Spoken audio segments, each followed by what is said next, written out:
Right. And ladies and gentlemen, welcome to the 2022 NCTA Collegiate Team Trials opening ceremony here with Master Chuang. Get us started. Thank you, sir. Hello, everyone. So glad to see all of you coming here in person. I can't wait to see you all. I know some of you are traveling tomorrow. Some of you may be traveling on Friday, but I wish you all safe travels, safe and staying healthy and making it here in one piece. My name is Dan Chong. I'm the president of the National Collegiate Taekwondo Association. Although we are in the third year of my presidency, this is actually the first in-person National Collegiate Taekwondo Championships for which I'll be president. So I'm very excited about that. You can start the screen share. Um, so, uh,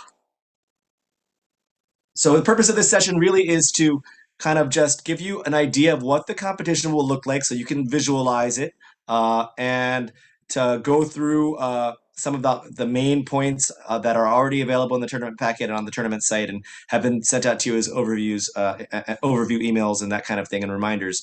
Yeah, we have about 400 competitors coming from well over 50, 60 colleges and universities. Some really big teams coming from all over the country. So I'm really psyched to see that the collegiate spirit is alive and well, and that we have big programs from, Washington State and Colorado and Texas and California and all up and down the East Coast, and some schools that we haven't seen in a while too. So really, this is just a great celebration. I can feel the energy and the questions I'm getting. I can feel the energy and the size of the teams and the registrations. Really, I wish everyone to have a wonderful competition this weekend. I did want to just mention that, go back one slide. I also just wanted to mention, hey, we made it through the pandemic, more or less through the pandemic.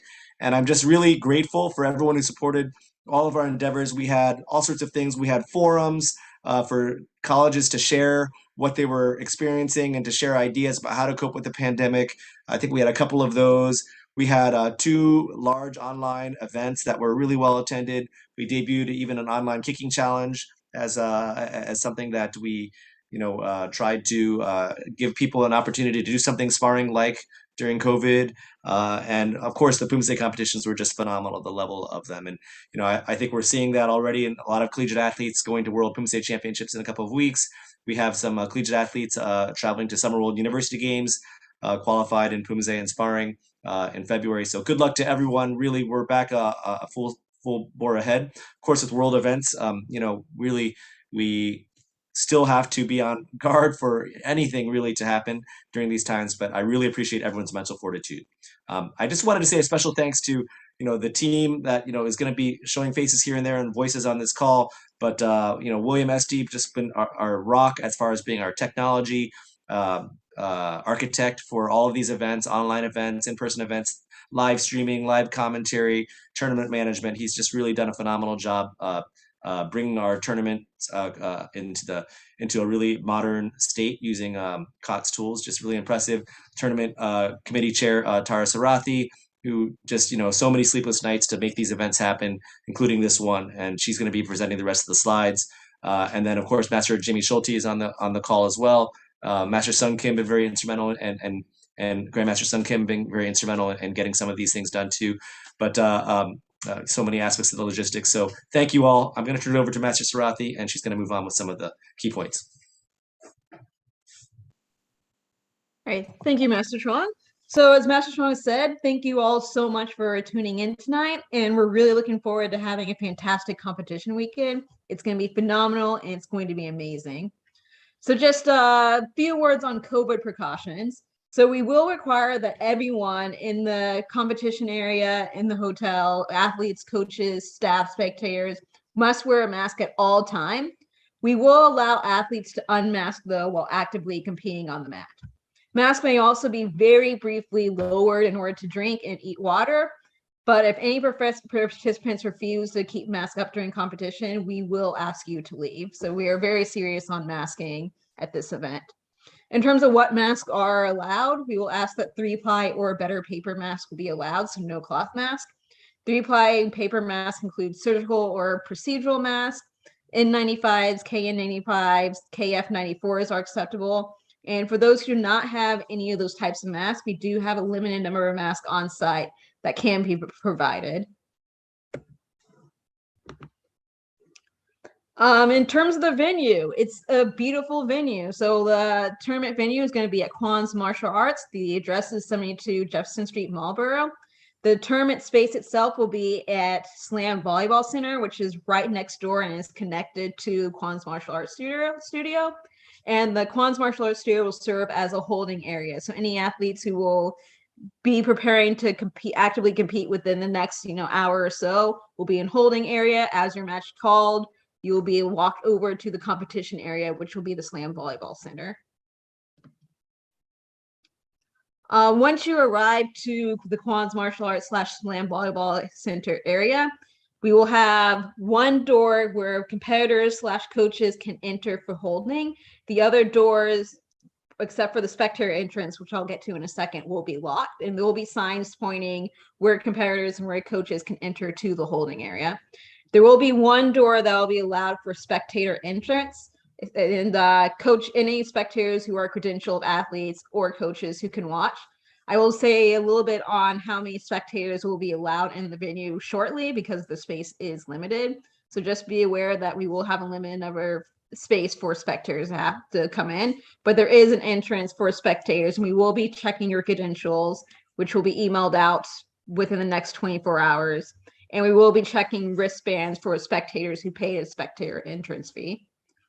We also want to point out on this that we do have parking around the venue. So this arrow here shows where additional parking is.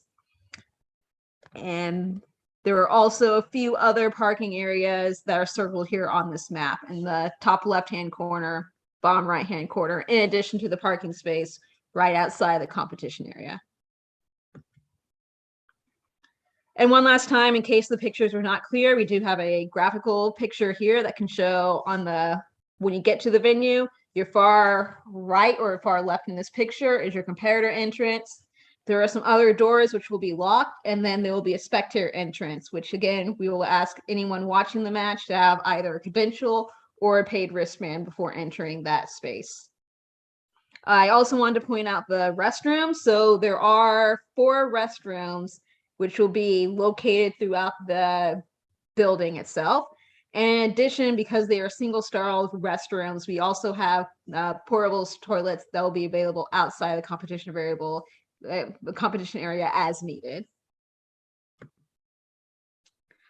So spectators, anyone who is not a credentialed athlete or staff member or coach, we ask that you purchase a spectator ticket at this link below.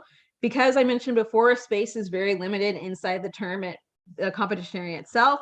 Tickets are only limited to 50 tickets per day. So if you really want your spectators to come and watch the match, make sure they purchase their tickets early rather than the day of.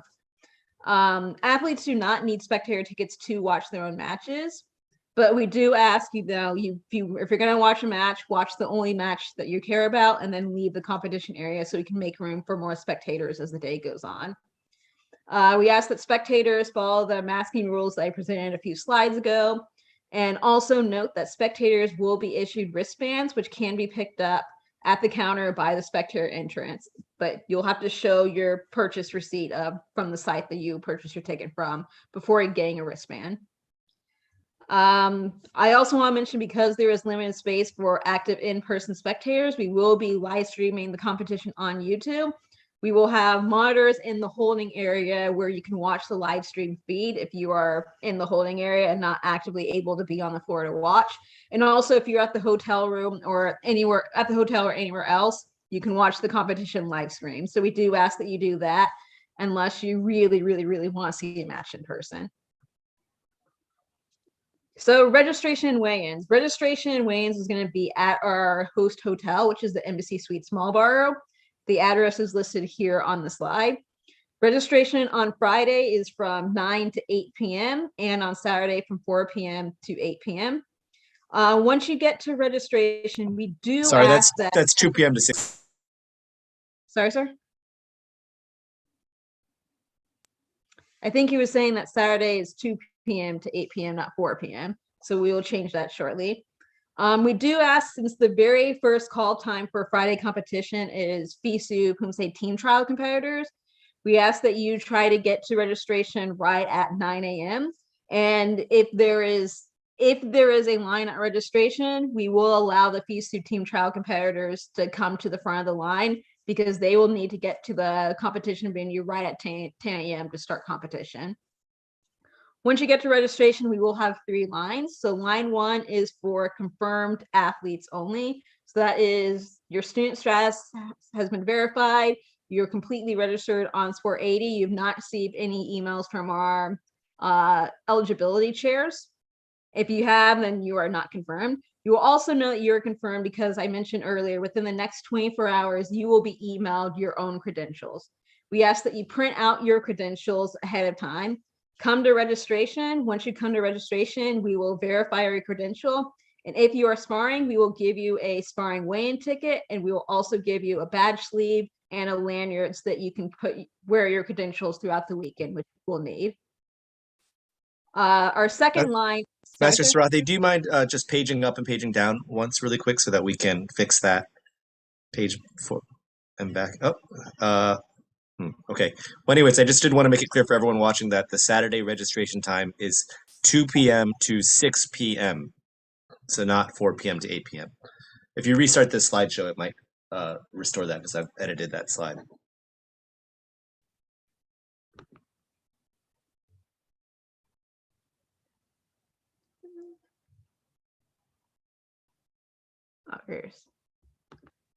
Thank you.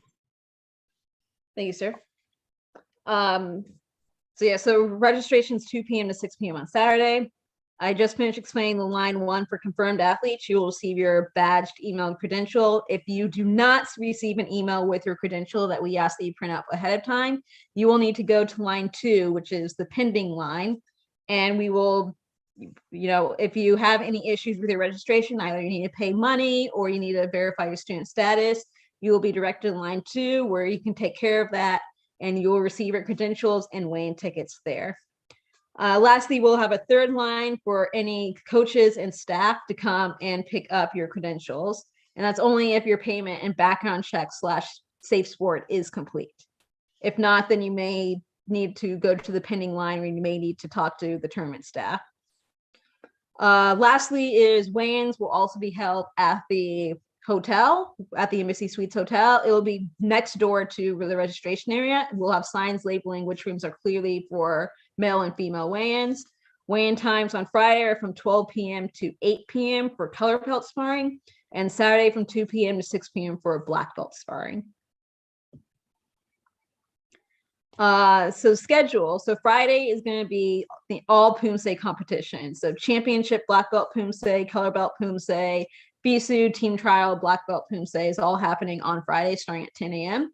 Saturday is all color belt sparring, and Sunday is all black belt sparring.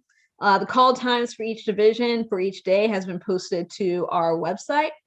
And call times are generally 30 minutes before competition time. We do ask that you do not arrive more than 30 minutes prior to competition time unless you're supporting athletes on your team, just due to limited space. Lastly, we will be emailing out to all the athletes to keep you up to date on call times for divisions and your match numbers. So we ask that you check your email throughout the day. And also, if you're in holding area, we will have a projector with a spreadsheet which shows which divisions are currently competing, which divisions are on deck, which divisions are actively being called to holding. So you can check that as well. For Poomsae competition, designated Poomsaes have been posted on our website. So we ask that you go there to check what your designated Poomsae is. For black belts, we have a cutoff system. So prelims, we have a preliminary round for any black belt divisions that have 20 or more competitors in it. Semifinal rounds is between 9 and 19 competitors, and finals round starts at 8 or fewer competitors. Division competitor counts have been posted to the tournament website, so we ask that you go there to check your division count. For color belts, we have a slightly modified cutoff system where, preliminary rounds is for all competitors, and we have a finals round for the top 8 competitors. Competitor list will be published tomorrow on March 31st. And then seeding and championship divisions by USAT ranking will be used whenever we have the information available. So for sparring competition, for color belts on Saturday, we'll have 3 rounds of 1 minute. White, yellow belts, there will be no head contact. Green and blue belts will have junior safety rules. So that's very, very light head contact. That very, very light head contact. And red belts will have full contact rules. Green belts and higher may use e-helmet, but we'll leave that up to the tournament committee's discretion the day of. Black belts on Sunday will have 3 rounds of 2 minutes, and all divisions will use e-helmet. The scoring system we'll be using is Dato's Gen 2. So Gen 2 socks is highly recommended to be used. We will ask that both male and female sparring competitors have groin protectors because that's required per USA TKD rules. Competitor list, as mentioned for Poomsae, will be published on March 31st. Will be published tomorrow. Brackets and match numberings for each division will be posted following the completion of weigh-ins the night before. That will be posted on our tournament website, and we will email out when that's available. So please keep a lookout for that. And seating by USA TKD will be used where provided. I believe that is it on the slides. I will. So I do have a couple of questions on the from coming from the email list. One question was, will a division list / order be posted prior to competition day? Generally speaking, yes, there will be a division list and order posted prior to competition day. For sparring, we have to wait for weigh-ins to be complete before we can make brackets. For Poomsae, we'll endeavor to do that either the night before or the morning of, and have that posted. Are Poomsae athletes expected to register the day of at the host hotel? Yes, you must pick up your credential at the hotel, just like everybody else. Otherwise, you will not have a credential to enter the facility, and you won't be able to go to the ring to compete. Yeah. Just to clarify that, sir, even if you are a complete athlete and you are emailed your credential ahead of time, we still ask that you go and check in at registration at the hotel. Correct. For Poomsae. It should be a pretty quick process. And then another question was, do athletes have to take off their masks during competition? I will defer to Master Schulte, our referee chair. I believe we will allow people to leave their masks on, but is that correct? Yes, sir. They can leave the mask on. So you may leave your mask on during competition. I believe that is all of the questions I'm looking at. Does taping approval have to be done by national specific medical professionals, or it can be done by our medical professionals? Taping must be approved by our medical staff. So if you do your own tape, you have to go to the medical and get it signed off on. So that was the question there. I believe that is true. I don't see any other questions at this time. I will check the YouTube live feed briefly. Is there anything else that you all want to address, Master Schulte, or? I will check the YouTube feed right now. Yeah, in the feed. Didn't see anything in the feed. Great. All right. Well, I hope that everyone has a great day of competition on Friday, and I look forward to seeing everyone on Saturday and Sunday as well. If there's any other questions, please do email ncta.contact@gmail.com. All right. Thanks, everyone.